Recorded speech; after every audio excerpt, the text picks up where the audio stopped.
بالله من الشيطان الرجيم بسم الله الرحمن الرحيم الحمد لله رب العالمين الصلاة والسلام على أشرف الأنبياء والمرسلين أما بعد فقد قال أمير المؤمنين عليه السلام غاية الدين أمر بالمعروف والنهي عن المنكر وإقامة الحدود صلاة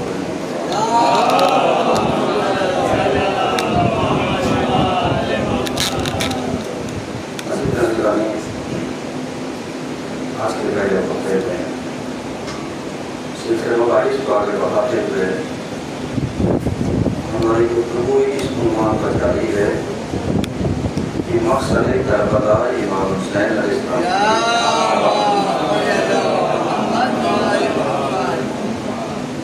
حضور والا چونکہ ہم نے پچھلے ہفتے بھی آپ کی خدمت میں عرض کیا تھا کہ کربلا کے واقعات اور واقعیت کو مٹانے کے لیے مسگائیڈ کرنے کے لیے ذہنوں کو ڈائیورٹ کرنے کے لیے دشمن اور کچھ اپنوں میں سے ملے ہوئے دشمن کے آلائے کار یہ بھی ان کے مشن کو پورا کر رہے ہیں تاکہ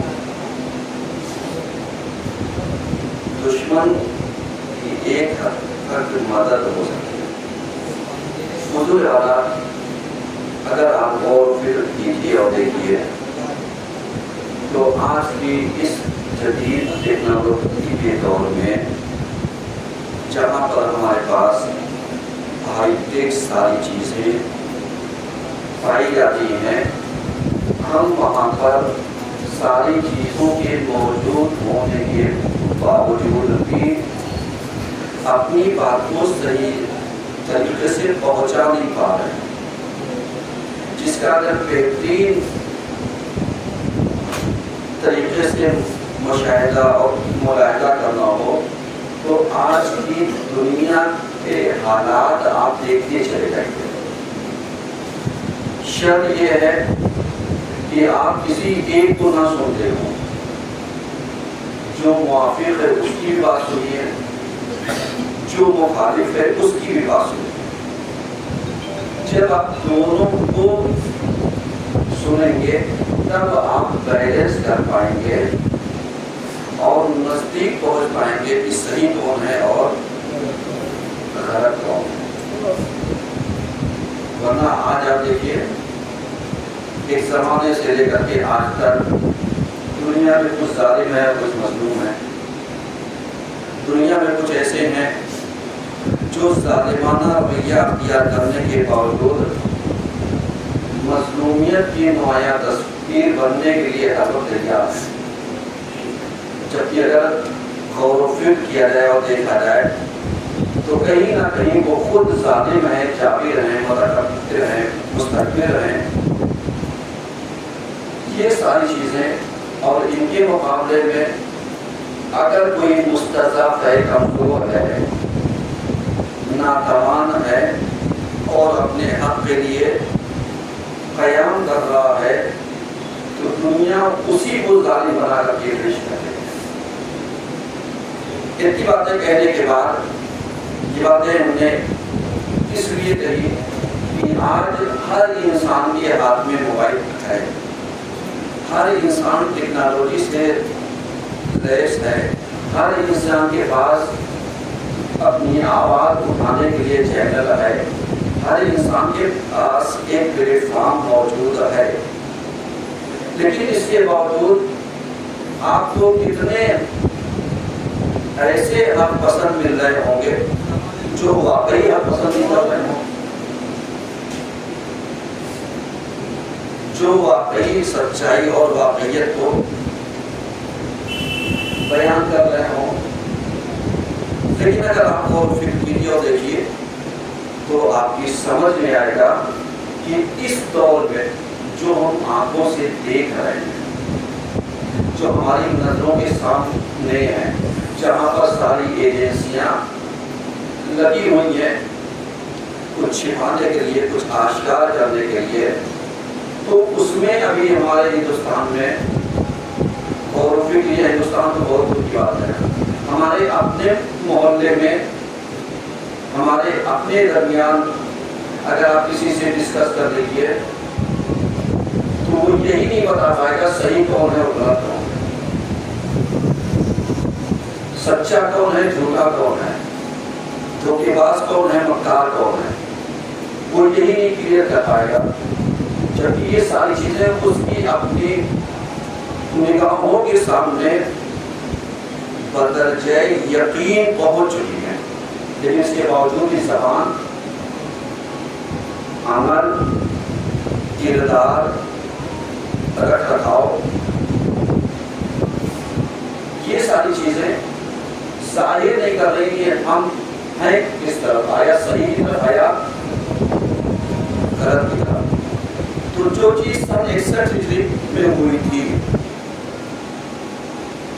جو چیز سن 60 ہجری میں جو زمینہ سازی کی گئی امام کے قتل کے لیے، جبکہ زمینہ سازی تو رسول کے دور میں ہی ہو چکی تھی، اگر صحیفہ میں لوگوں نے ساتھ شیئر نہ کی ہوتی تو قتل حسین کی بنیاد نہیں رکھی جا سکتی۔ یہ ایک لمحہ فکریہ ہے تحقیق کرنے والوں کی، لیکن آپ ذرا سا غور کیجیے کہ جو سن 61 ہجری میں واقعہ رونما ہوا اور آج 1446 ہجری میں انسان آ کے کسی ایک طرف کا دفاع کرے اور کہے ایسا نہیں، ایسا تھا، ایسا نہیں ہے، ایسا تھا، یہ نہیں تھا، یہ تھا، اس سے ذرا سا پوچھئے تم تھے کس زمانے میں، تم تھے کس موقع پر؟ اگر نہیں تھے تو جو پچھلے لوگ نے تحقیق کر کے جو چیزیں پیش کی ہیں اس کو قبول کرتا ہوں، ورنہ اگر آج کوئی رد کرنا چاہے، آج کوئی اس چیز کو ہٹانا چاہے، ذہنوں کو ڈائیورٹ کرنا چاہے، نتیجہ کیا ہوگا؟ نتیجہ یہ تو بہت آسان ہے۔ کیوں؟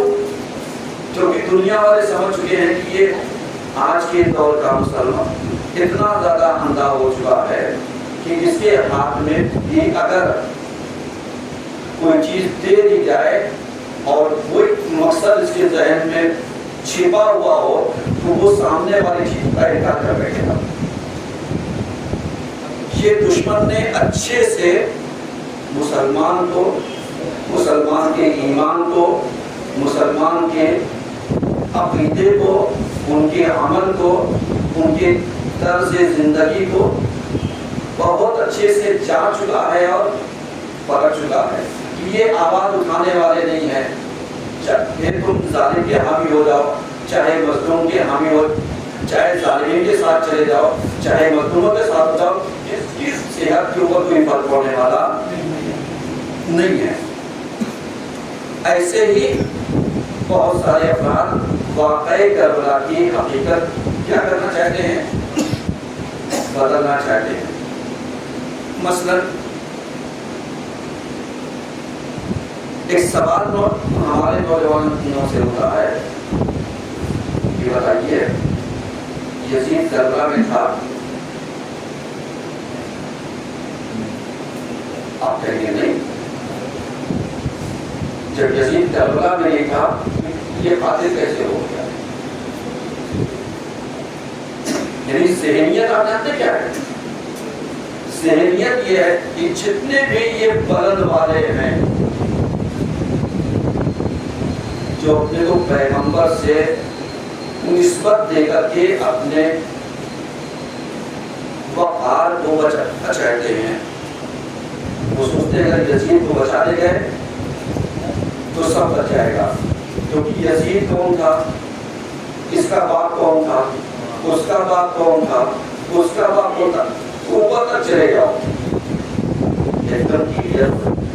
لیکن اگر اسی کو آپ نے پکڑ لیا تو پھر سب پکڑ جائیں گے. تو آج دنیا کیا ہے، کسی لیے وہ کہتی صاحب یزید نے تھوڑی مارا ہے، وہ تو مولوی صاحب نے مارا، وہ تو شیبر نے مارا، وہ تو فلاں نے مارا، وہ تو اس نے مارا. باقی بابا یزید کہاں، وہ تو شام میں تھا، نہ وہ کربلا آیا نہ وہ کوفہ آیا، کہیں نہیں آیا. واقعہ کربلا کہاں پیش ہو، تو آپ کہیں کربلا میں کہیں گے جو آیا ہی نہیں اس کو آپ قصوروار ٹھہرا رہے ہو. میں آپ سے ایک مثال دینا چاہتا ہوں. دیکھیے ہو سکتا ہے یہ بھی کوئی کلپ کاٹ کر کے بھی کچھ کر دے، کیونکہ ہوتا کیا ہے، انسان آگے پیچھے بہت ساری چیزیں کر کے اپنا مقصد پورا کرنا چاہتا ہے. اور نتیجہ کیا ہوتا ہے، نتیجہ یہ ہوتا ہے کہ ہم بھول جاتے ہیں کہ کسی عالم نے یا کس کاتب نے یا کسی پڑھے لکھے نے کس سیکوینس میں کون سی بات سمجھائی ہے، کون سی بات سمجھا نہیں ہے. ہمارے یہاں تو خیر اتنا شعور ہے، بچوں میں بھی اسے آدھی بات سمجھائیے گا، پوری بات پوری سمجھا دے گا.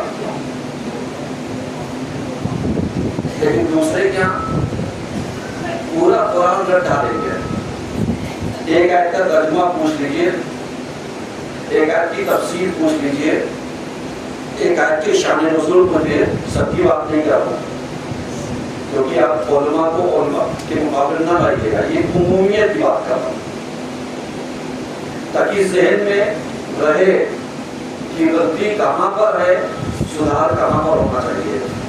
تو جب رٹایا گیا قرآن تو سمجھا نہیں، جب سمجھے نہیں تو اللہ کے کلام کو کیا سمجھیں گے. نتیجہ یہ ہوگا کہ ٹرانسلیٹر کی طرف جائیں گے، ٹرانسلیٹ کریں گے، انواد کریں گے، پھر اس کے بعد جو الٹا سیدھا ترجمہ ہوگا کچھ سمجھے کچھ نہیں، کچھ سیکھے نہیں سمجھے، کچھ نہیں سمجھے، کچھ حالات سے سمجھے کچھ نہیں سمجھے. اور اس کے بعد جب بات سمجھ میں نہیں آئے گی تو کہتے صاحب قرآن ہمارے پاس کا نہیں ہے. کیونکہ میرے عزیزوں ایک بات یہیں پر اتر کے کہہ دوں، اگر برا نہ لگے سبق بڑی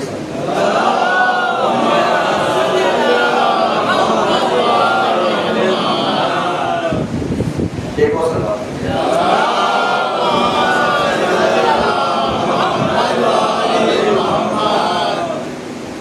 یعنی اگر قرآن پڑھنے کا رواج خالی رائج نہ کیا جاتا، اس کو سمجھانے کی، اس کے ترجمے کو پڑھانے کی کوشش کی گئی ہوتی تو آج ہمارا نوجوان کہیں اور ہوتا.